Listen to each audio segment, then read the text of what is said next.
Welcome to Wise Guides, a wake-up in science education, a student-led podcast series produced for the New York State Children's Environmental Health Center, a product of HBCAC and their Prevention is the Cure campaign.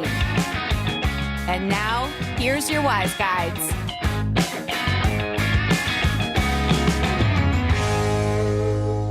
Welcome to the Wise Guides podcast, a wake-up call in science education. We're just a couple of high school and college kids talking about the world and talking about science to keep you informed. In this podcast, we're going to be talking about environmental health topics and connecting with researchers to share their wisdom on this not so often talked about topic. I'm Subhana, that's Matt. Let's introduce ourselves real quick and get right into it. Hi, my name is Matthew Miller. I'm a student at the Morris County School of Technology in Morris County, New Jersey, and I have been a student ambassador for the Huntington Breast Cancer Action Coalition since December of 2019. Hi, I'm Savannah Zafar. I'm from Suffolk County, New York, and I'm going to be a freshman in college attending St. John's University. I'll be studying law and policy, with also studying environmental sustainability. And I am the senior student ambassador for HBCAC. Okay, so why don't we go a little in depth about what HBCAC is. So it was founded by Karen Miller 30 years ago, who was an established interior designer struggling with identity after being diagnosed with breast cancer. With her newfound complication, she was determined to answer the questions as to why she got breast cancer. Why am I sick if I've never smoked? Why is this happening now? How is it that I'm a healthy individual who exercises and eats well, but I still got diagnosed? Karen, the most amazing and caring and coolest woman ever, was just a normal person. She was in her 40s and she had been healthy her entire life, and all of a sudden she got cancer. And I feel like this is something a lot of people can relate to. I know, like, for me, my aunt got diagnosed with cancer just about 5 years ago, and there's really no pre-existing conditions in my family that would make us think that genetically or any type of inheritance that cancer would somehow occur in her. So I think that as we talk more about environmental triggers, which is the whole entire topic of today's general environmental health crash course, we'll get into some of the reasons why people can get cancer and Parkinson's and Alzheimer's and diabetes and all these plethora of diseases by one single link. Right.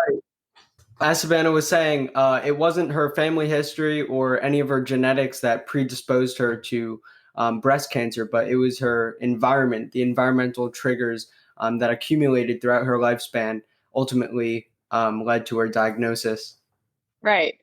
So think about, well, we're going to get into it. I know I'm kind of jumping the gun, but on a daily basis, you are exposed to hundreds and thousands of chemicals on a daily basis, from the toothpaste that you're going to be using in the morning to the plastic water bottle you drink out of later. So the bioaccumulation of all these toxins and chemicals over the course of 40 years is definitely something that could have triggered her cancer diagnosis. Mm-hmm. So HBCAC is an amazing organization, the Huntington Breast Cancer Action Coalition, and its mission is to increase public awareness of environmental links to disease, to gain support for the precautionary principle, which is basically just preventative medicine and trying to prevent a disease before it happens and like mediating the disease, urging the public to demand more funding for environmental health research and encourage a better safe than sorry attitude towards a personal lifestyle. So what is environmental health and why is it important? And why are we doing this podcast? What is the purpose of all this? Matt, take it away. All right. So as defined by the NEHA, environmental health relates to the science and practice of preventing human injury and illness and promoting well-being by identifying and evaluating environmental sources and hazardous agents and limiting exposures to hazardous physical, chemical, and biological agents in air, water, soil, food, and other environmental media or settings that may adversely affect human health. So basically, it relates to factors in our environment that pose a threat to human health. Exactly. Yeah. And also the NEHA is the National Environmental Health Agency. Just to put it out there if anyone wanted to know. So they're a very accredited source. We know what we're doing. We're very Yes, professional. Super exactly. professional. Yeah. So why is environmental health important? Like, who cares? Well, it's super important because we put so much emphasis on trying to find a cure for diseases. Why is it a walk to cure cancer? Why is it a walk to cure Alzheimer's and all these things? Which is obviously, yes, you don't want people to get sick. And after they've gotten sick, you want to treat them the best way you can because they're often our loved ones and you care about them, et cetera, et cetera. However, we fail to recognize that environmental factors are so prevalent in being responsible for triggering diseases. Right. We don't put enough emphasis on preventing it before it even happens. We have to then trace back our steps and try and find a cure after it's done its damage. It's counterintuitive. Definitely, and it's kind of like you failed a test. Okay, what do you want to do now? You can't do anything else but do better on the next one. But had you Very true. studied for the test, you would have gotten the score you expected in the first place. I mean, obviously, you can't compare exams to, you know, a terminal illness or fatal illness or just any illness in general, but I feel like it's something to think about, like the precautionary principle, like we mentioned earlier. Like, why can't we practice preventative medicine just as much as we try to search for cures and stuff? I still Right. think that's important, but I feel like if we studied preventative medicine more, we would see less people getting sick, which is what we want. 100%. Yep. So why are you doing this, Matt? Why is this your So interest? when I joined in late 2019, so just a little background about me. I go to the Morris County School of Technology, which is a vocational school, and it gave me the ability to pick a career path that I was interested in. So when I was a freshman, I chose healthcare sciences, and you have to keep this course throughout your 4 years of high school. And during those first 2 years, I'm an incoming junior this year. I learned that most of the curriculum and even what they teach in medical school is all based around secondary and tertiary prevention. There's barely any emphasis on primary prevention, which is what HBCAC focuses on.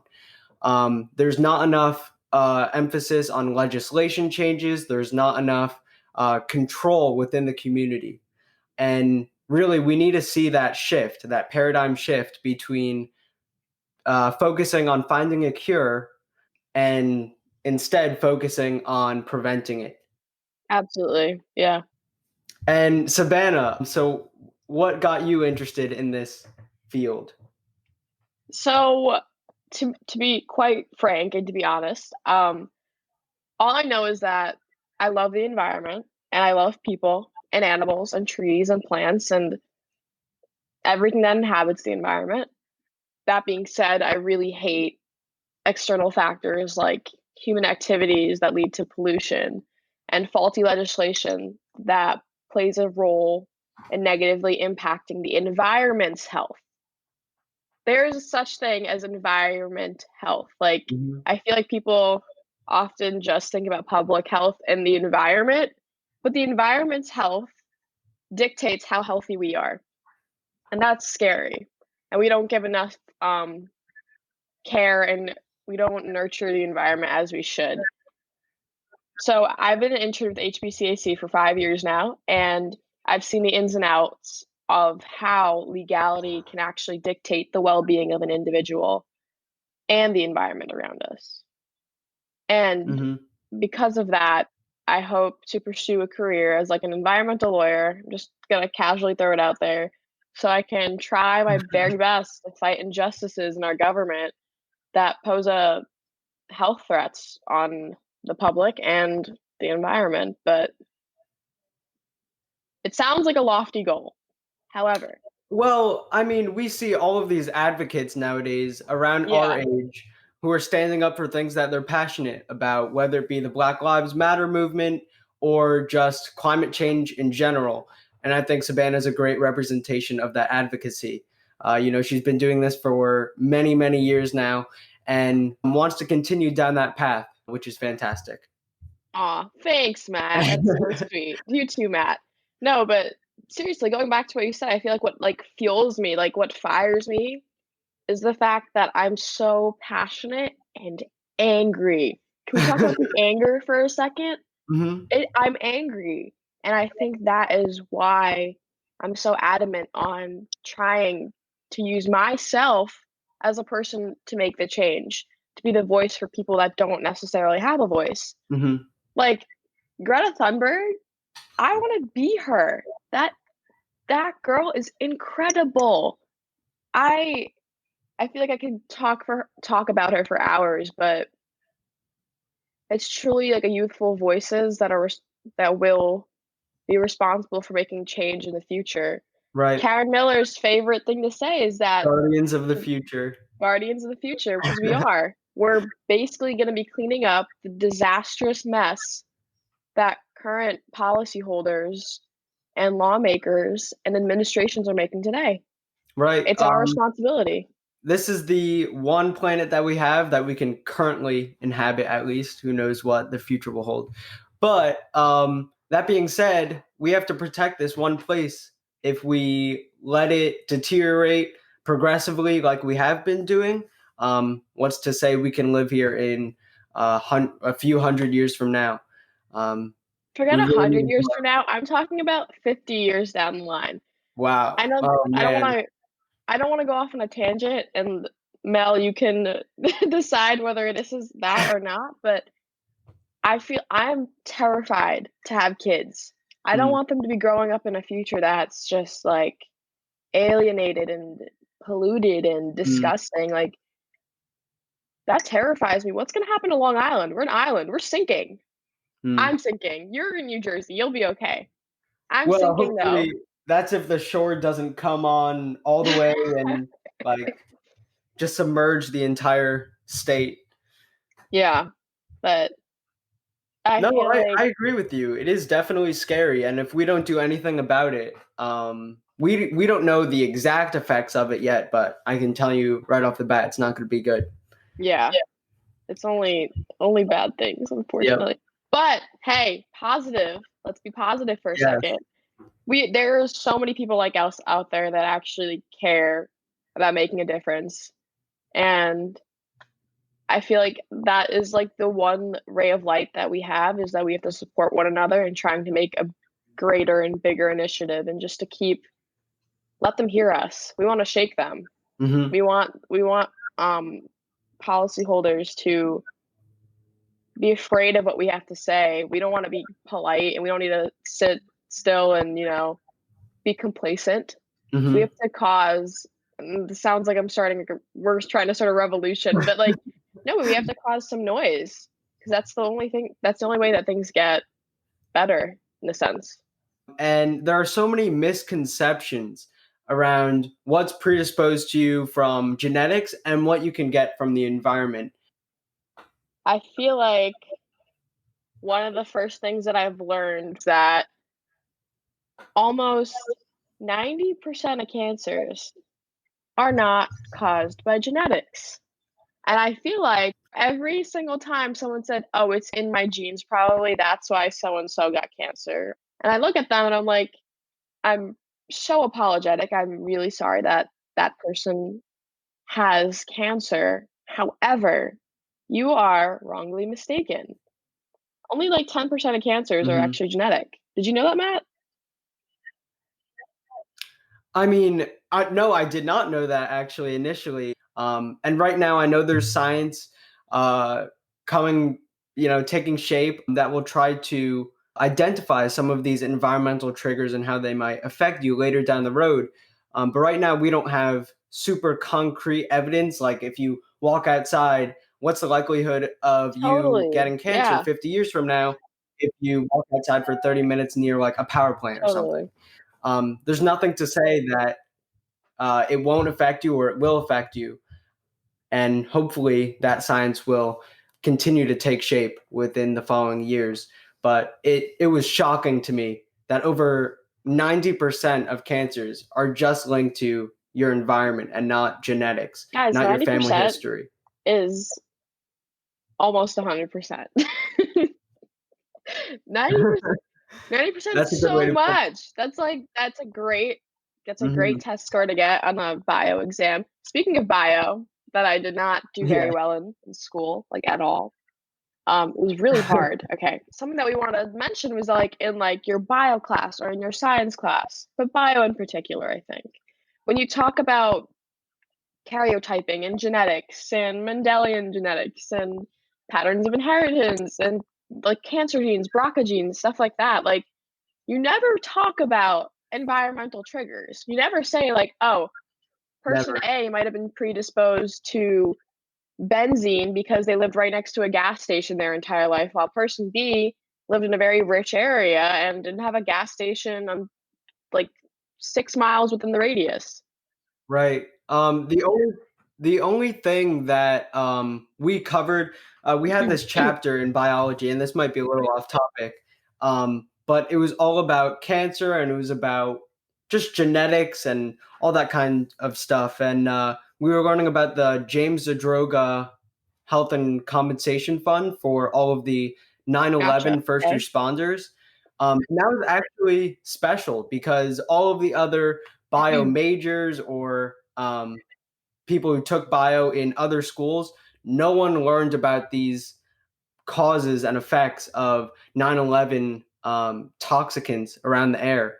And I wasn't alive when that happened, but I could only imagine how much pollution was in the air and how many deadly toxins were inhaled by everyone who was And you in the know city what's at like that the time. worst part about that is that the current administration, I wasn't born then either. So this is two different perspectives on a terrible tragedy that we didn't even really necessarily experience, but we definitely have learned and felt the effects in a certain way. Like I know like my parents were like deeply affected and et cetera, and I'm sure your parents probably feel the same way.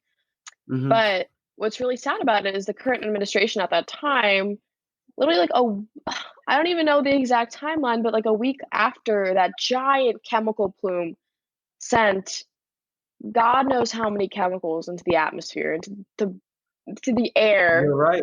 that people were men, women, children, dogs, birds, everything was breathing in contaminated Mhm. air. They tried to reopen the economy the next week and said, "Hey, everything's fine. Go outside, take a walk, get some fresh air." Right. Ironically enough, go shopping. Don't be scared. There's nothing to be scared about. When in fact, there's everything to be scared about.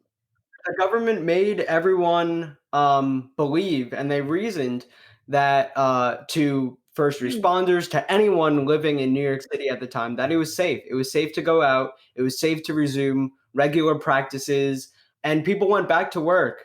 And it was almost like they didn't take the precautions to warn people. They didn't take the precautions to even study what could possibly be in the air. And we've seen, cancer, other diseases evolve from this exposure to these toxins. And that's what James Zadroga fought for in his Health and Compensation Act. And truly, it was just a mistake, honestly, by the government. They thought it was safe and it really wasn't. And they exposed hundreds of thousands of people to toxicants that we probably still haven't You're identified. absolutely right. I don't want to pull like random statistics out of my brain, but I know that over 50% of the chemicals that were in the giant like explosion are not identified. They just aren't. It's just a Wow. combination of heavy Wow. metals, but when I say heavy metals, you probably think of like lead and stuff like that. But there's hundreds and thousands of Mm-hmm. other types of heavy metals that could very well have been in that chemical plume. So it's really hard to say Right. Right. what exactly people were exposed to. And it's so disappointing that Yeah. the government that is supposed to protect you and keep your best interests in mind kind of were very, no, they were super careless and Mm-hmm. dehumanized. Like, very just like, okay, thrown to the wolves, go out, let's see what happens years down the line. Yeah. Which is why I mean, you've kindled in me a new interest in, your career path. I never knew what you were going to take in college before this. You've probably told me. I just didn't register in my head. But wow, that is It's a definitely a weird really cool career path. combination because I feel like people, when I say like, oh, like I'm studying like legal studies, which is like such a weird, I can't curse. So, but it's just like a weird, like kind of like BS major. I feel like a little bit to a certain extent. 'Cause it's like, okay, what about law? Do you want to study? You want to be a lawyer? Cool, whatever. I feel like for me, it's like I'm so interested in the actual policy that is responsible for enacting like pollution among our earth, which in turn impacts our Mm. health on a massive scale. Who's responsible for making like the XL pipeline? Why is it okay for that? Do you know what I mean? That's what I'm very interested about. Like, so that pipeline is going to leak oil Okay. into God knows how many water resources. Those water resources are then going to be contaminated, and then the drinking water will be consumed by the inhabitants of that area, the animals in that area, and then they're going to get sick, and then generations from then. We don't think enough about what we do and how it affects Yeah, everything around us, not just humans, not just the planet, but literally everything. The ecosystem depends on one another, and when you have one even small shift, it can have a colossal big, impact. And I big feel like this impact. is something that we could probably talk. We could give a bio lesson on this.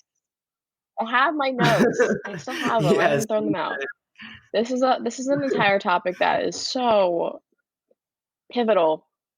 It can make or break an entire ecosystem. One thing could go wrong and everything Yep, collapses.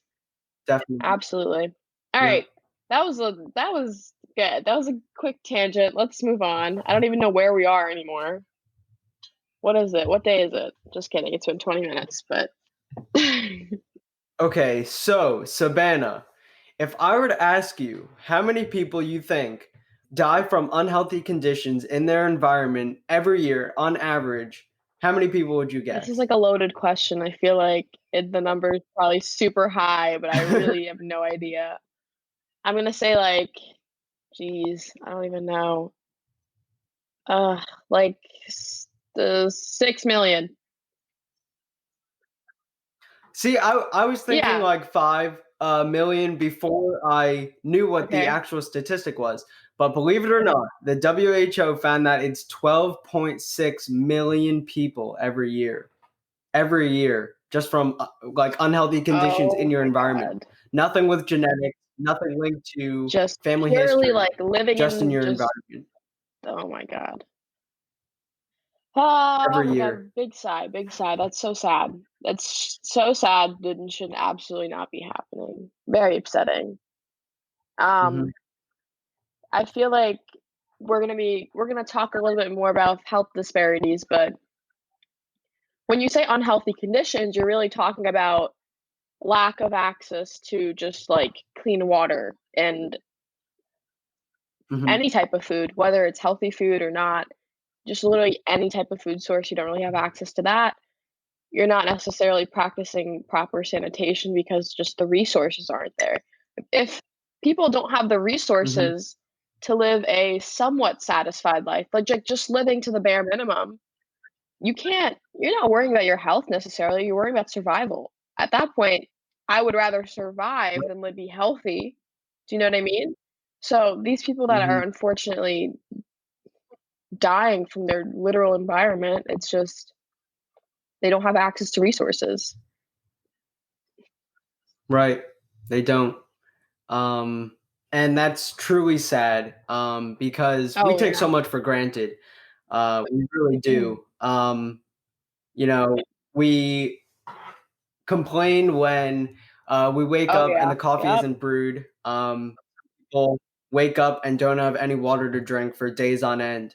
Um, so really, we have nothing that we shouldn't be fortunate about. We really have so much more Which is than why it's others. so important for us to make responsible choices. I feel like we could do an entire episode on just outsourcing pollution.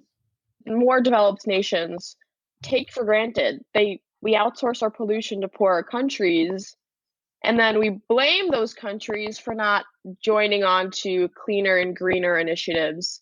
And it's like, you can't tell someone that you are physically drowning, stop drowning and pick your head up above water. It's not really how it works. Mm-hmm.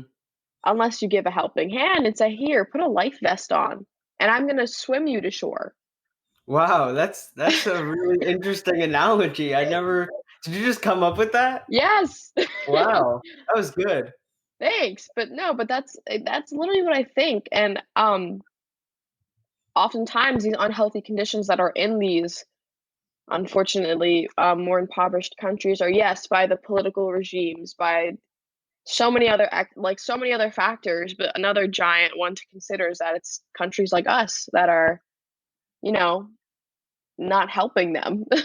We're making their conditions worse, and then we blame them for not mitigating those conditions that we're imposing upon them. But that's a whole, we can get into that a lot later. Okay. Okay, so COVID, that's a thing right now. Yes. And COVID-19 changes everything in our environment, and that's really changing the way we live. I know my school, which is opening back up in September. Actually, no, I shouldn't say opening back up. They're doing a hybrid plan right now.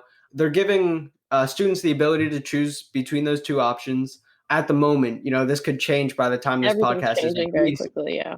Yeah, everything changes all the time. Nothing is really stable anymore. And we can partially blame COVID-19, partially blame the environment and how we treat the environment for COVID-19. It's very likely that the way we live our daily lives can affect what diseases and infections break out. And I think COVID-19 could be a good example of that. Absolutely, I totally agree with you. And also, this is COVID-19 is its own episode within itself, so we can acknowledge that right now. But we definitely felt like that was something to mention because we're not totally ignoring that that's a thing right now. I mean, Matt and I are using a platform and we're basically FaceTiming, except we're not Yeah, FaceTiming, where we would probably otherwise be doing this in person, probably. right. But I feel like there's so many things about COVID-19 that are coming out about how it's helping the environment or how it's hurting the environment. Well, the fact of the matter is that COVID-19 has stopped a lot of environmental initiatives. And I'm not trying to just make a blanket statement, but I read New York Times articles about how carbon emissions and chemical emissions in general by companies and factories, those laws have been laxed because of the demand for certain things like masks and gloves and necessities that people are starting to need on a daily basis now that weren't really needed before. So now companies are going over their quota in terms of carbon emissions and heavy metals that they're releasing into the air. So that's not very good for the environment or the people living around it. COVID-19 better teach us that. Yeah. It taught me personally that we're not ready for such a big shift. And if we don't do our part in our environment and in our daily lives to change some of the things, some of the guilty pleasures that we take for granted that significantly harm the environment, then we're on the path to another huge shift that no one's going to see coming. Absolutely. And we weren't ready for this. So who says we're going to be ready for the next one? Especially seeing how You're right. people act today. How about just find access to resources? I'm sure you have access to the internet if you're reading articles from maybe not so credited places. Just form an educated opinion. Form a well-rounded opinion. Forget educated. Educate yourself. Form a well-rounded opinion. That's all. I think that's where we're going to leave the COVID thingy. We just want to acknowledge it just so that people aren't like, why aren't they talking about it? A big thanks for all those that joined us today. Remember to stay safe, stay healthy, and make informed decisions. This podcast is the beginning of another extension of efforts from the Huntington Breast Cancer Action Coalition and the New York State Children's Environmental Health Centers to help people live healthier lives by not being reactive, but by encouraging everyone to be proactive and make wise choices when it comes to health for ourselves, our families, and communities. Check out our blog at preventionisaCure.org/wisepodcast and check back with us for more conversations on environmental health in some fun and unique ways. Thank you, Nice Check. Thank you, HBCAC.